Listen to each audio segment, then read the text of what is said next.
नमस्ते साथियों, फिर से स्वागत है आपका अपने YouTube चैनल में।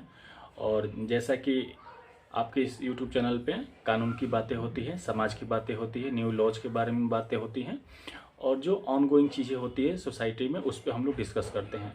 आज हम लोग एक छोटे से इंटरेस्टिंग पॉइंट पे डिस्कस करेंगे कि क्या आपने कभी सुना है कि कोई ऐसा व्यक्ति जिसके पास लॉ की डिग्री नहीं हो, यानी कि उसने LLB नहीं किया हो, विधि की परीक्षा पास नहीं की हो, और क्या वो एडवोकेट बन सकता है।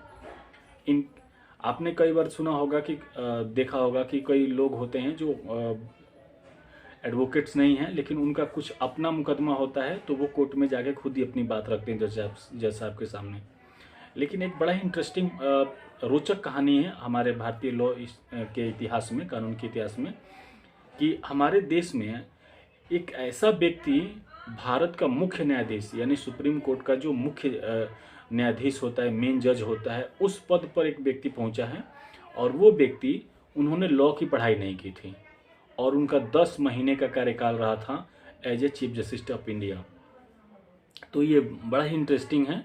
और शायद ही अगर आप जो लॉ फील्ड से नहीं है, या बहुत लॉ फील्ड के लोगों को भी, बहुत लोगों को जानकारी नहीं है कि ऐसा व्यक्ति भी चीफ जस्टिस ऑफ इंडिया बने हैं जिनके पास लॉ की डिग्री नहीं थी, उन्होंने LLB की पढ़ाई नहीं की थी, लेकिन वो 10 साल तक पूरे 10 महीना तक वो भारतीय सुप्रीम कोर्ट के मुख्य न्यायाधीश के पद पर बने रहे और अपनी जिम्मेवारियों का बिल्कुल सघनता से और बड़े तत्परता के साथ उन्होंने अपनी जिम्मेवारियों का निर्वहन किया और उनका कार्यकाल काफ़ी शानदार रहा था।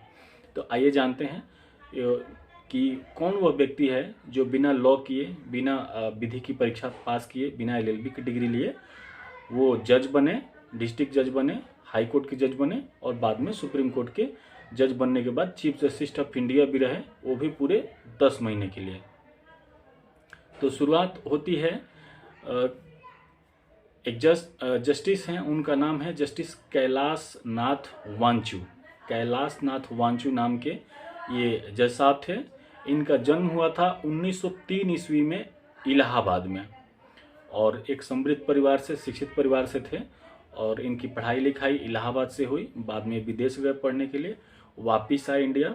और इंडिया वापिस आने के बाद उस टाइम पे जब हमारा देश गुलाम था तो इन्होंने ICS की परीक्षा पास की, इंडियन सिविल सर्विसेज, जो आजकल इंडियन एडमिनिस्ट्रेटिव सर्विस या IAS कहा जाता है, उसकी परीक्षा पास की। फिर 1937 ईस्वी में इनको डिस्ट्रिक्ट एंड सेशन जज बनाया गया इलाहाबाद का। उस टाइम पे इलाहाबाद होता था और उसके ये डिस्ट्रिक्ट एंड सेशन जज बने। और उसका आधार ये था कि अंग्रेज ऑफिसरों ने इनको नियुक्त किया था क्योंकि इनके पास लॉ की डिग्री नहीं थी। लेकिन आज भी एक नियम है कि अगर राष्ट्रपति को लगता है, भारतीय राष्ट्रपति को, कि किसी व्यक्ति के पास लॉ की अच्छी समझ है तो उसको सुप्रीम कोर्ट में या हाई कोर्ट में जज नियुक्त किया जा सकता है। यह राष्ट्रपति के पावर के अधीन है। और जब देश गुलाम था, उसके पहले अंग्रेजों का शासन था, तो अंग्रेज जो होते थे, जो अंग्रेज के जो सीनियर ऑफिसर होते थे, उनको ये पूरा पावर रहता था कि किसको जज बनाना है, किसको जेलर बनाना है, किसको क्या बनाना है। तो उस अपने पावर का इस्तेमाल करते हुए 1937 में इनको इलाहाबाद का डिस्ट्रिक्ट एंड सेशन जज बनाया गया इनको। फिर बाद में 1947 में ये राजस्थान हाई कोर्ट में चले गए और वहाँ पे जज बने। 1951 में ये राजस्थान हाई कोर्ट के चीफ जस्टिस बने और 24 अप्रैल 1967 को ये सुप्रीम कोर्ट में आ चुके थे।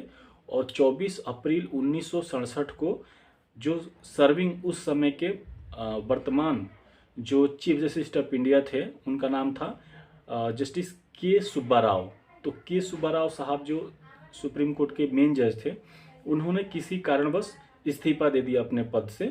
तो जो सीनियर मोस्ट जज होता है चीफ जस्टिस के बाद, उसको दूसरा चीफ जस्टिस बनाया जाता है। तो उस टाइम राष्ट्रपति के आदेश अनुसार जो सीनियर मोस्ट जज थे वो जस्टिस कैलाश नाथ वांचू थे, और सुब्बा राव साहब के रेजिग्नेशन के बाद इनको चीफ जस्टिस बनाया गया। तो इन्होंने अपने 10 महीने का कार्यकाल पूरा किया। और 10 महीना क्योंकि अगले 24 फरवरी 1968 को इनकी उम्र 65 साल हो गई और सुप्रीम कोर्ट में जजों की जो उम्र है वो 65 साल पे रिटायरमेंट का है।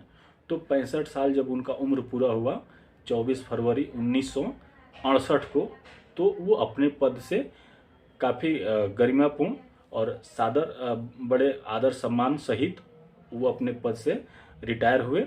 और रिटायरमेंट होने के बाद भी उन्होंने भारतीय रेलवे के लिए और आर्बिट्रेशन के लिए उन्होंने अपनी सेवाएं दी और उनका कार्यकाल काफ़ी अच्छा रहा था।